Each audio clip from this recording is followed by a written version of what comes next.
Hi, I'm Blake Gray, and I am here with Tara Gomez and Mireia Taribo. They are the co-owners and winemakers of Camins to Dreams, small winery in Santa Barbara County. We have a story about them on the website right now.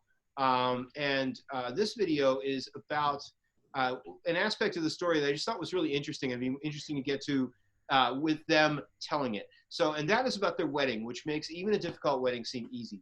So what would you tell us about what happened setting up in your wedding?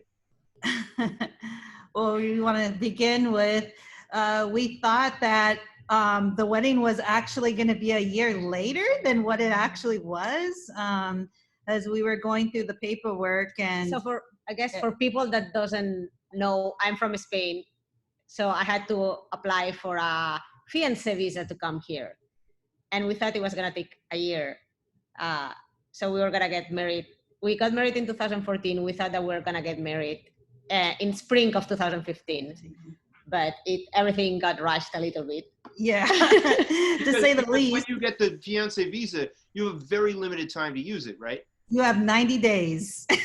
Yes. Literally 90 days to get married. And so, long story short, she arrived here in August. So right like a week before I started harvest, and we were just scrambling, trying to figure it out. Like, okay, we have 90 days. Like, hopefully harvest doesn't interfere with this. And we were very fortunate that it didn't. I mean, we got married like the last week of the 90 days. And Mireia, you had to leave. You got this visa, and you just had to leave Spain. You were working as a winemaker. Yes. You had to leave, right? So we applied for the visa. I think it was February or March of 2014, beginning of the year. Our lawyer said how things are going on now. Everything is really slow. It'll take approximately like a year, 10 to 12 months. So we're like, okay, we have time to do harvest, and then beginning of next year, I'll get the visa and get married like we'll spring. Plan it. But that was like March that we applied, or April, and in May I get a notification that I have a scheduled interview in the embassy already, and I was like, that seems like a little fast.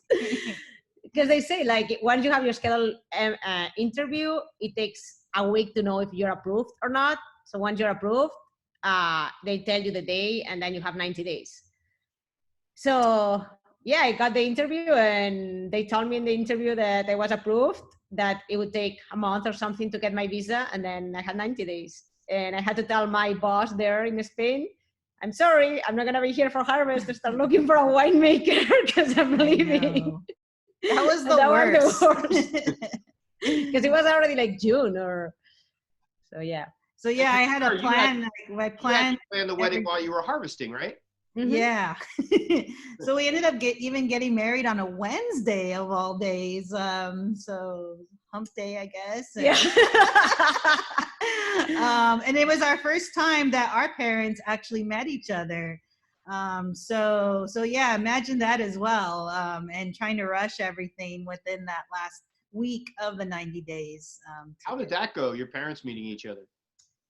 It was good. I mean, besides the language barrier, because my parents. That's why I took them out to the mountains, so that way they could work it out. It was no, I'm just joking. My parents don't speak any English, and her mom doesn't speak Spanish. Her dad speaks Spanish, but it's not like same Spanish that we speak in Spain, kinda, and it's not that fluent. So, besides that the language was a barrier. I guess it was good.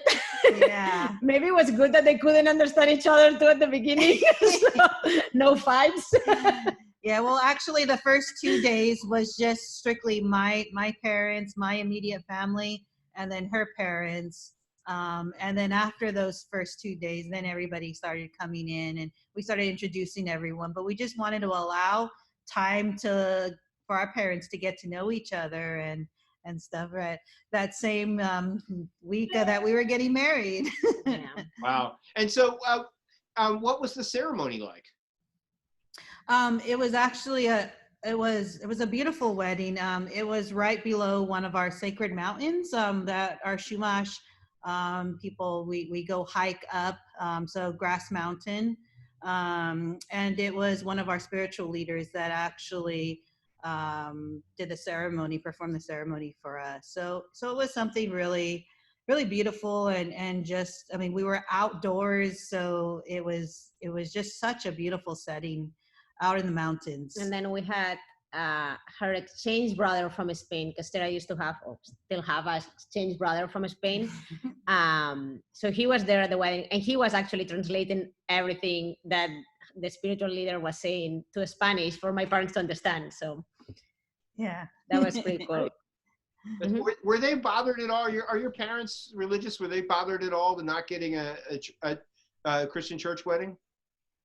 I mean, I don't think that was, my parents are religious and her parents are too, but I don't think that was nothing that really bothered them. And if it was, they didn't say it.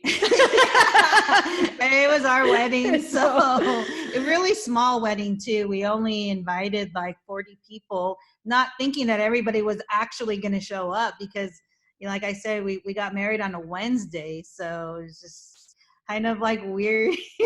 Weird, but then it ended up being so beautiful, because it was just a perfect sunset that we got married. It was a really nice day, and it was just such a beautiful day. So, well, that's a wonderful memory. Thank you for sharing it with me, and thank you for sharing it with our readers. I really appreciate it. Yeah, no worries. Thank you.